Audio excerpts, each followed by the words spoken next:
Ah, brother.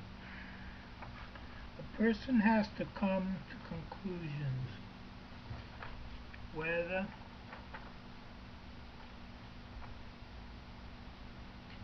that the extinction of breath or the realization that the answer to each query is a resounding negative.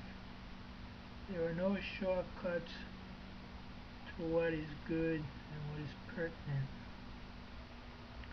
Like a legal brief set up for a bloodhound to peruse, it is useless to a man with no arms. That may be the situation the writer finds himself in.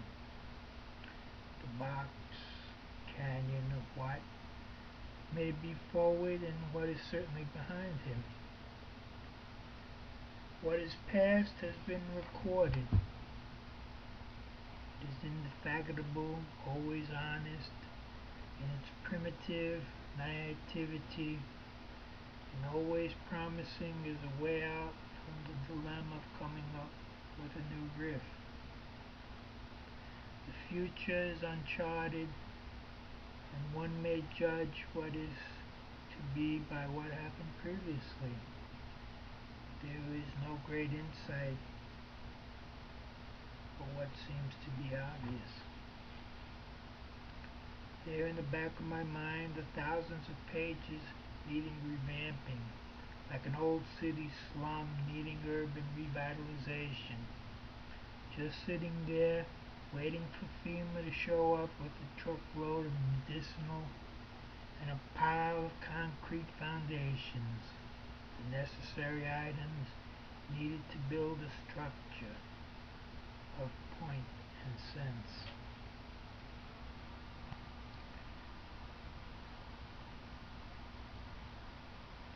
But there is no logic here, only the dripping pain of a hidden person, a man whose movements are from the refrigerator to the bathroom to the bed, whose hand movements are slicing the cheese and turning the channels. It takes an hour to go through the first 200 stations.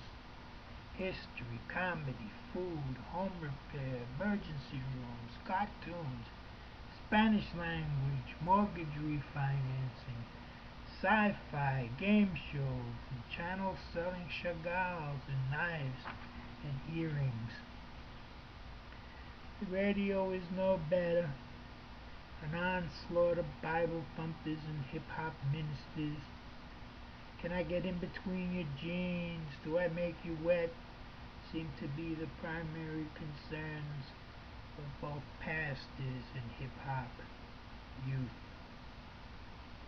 The Bible demagogues propound a notion of raptures and seventh heavens. It's just a moment of faith away. And then there are the hawkers of Fatima and Protestants and some Latin women displaying cleavage.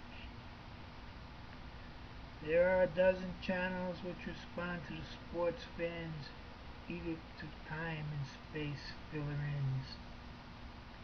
Football and Euro soccer and men riding bulls and half-naked volleyball players cavorting in the sand.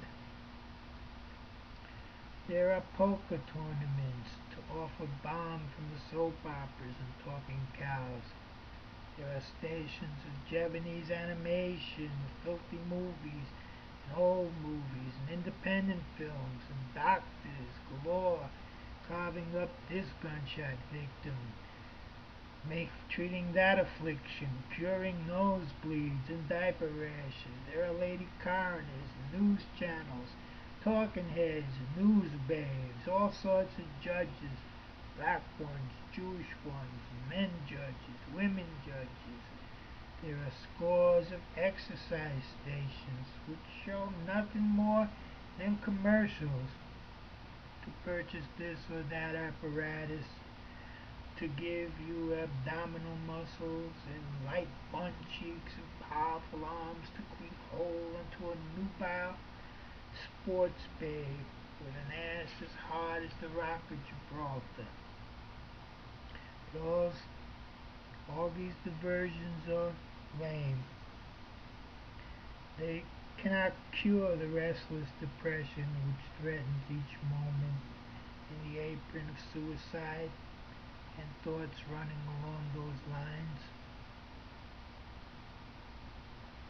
The silence of the late afternoon, its screeching and hopes which exit as a rubber layer barrier between tossing oneself in front of an oncoming van, unmeasured by the body's natural desire to stay fit. It is a moonscape for the soul, which artifact of distraction one may employ for a moment's respite from the rigors of depression. My wife has confiscated my pills. I have to carry on or place myself in the oven like a Polish Jew. Set the thermostat to 400 degrees and roast out the minutes until someone comes to the door to break the lock of despair or to leave the watchtower under the welcome mat.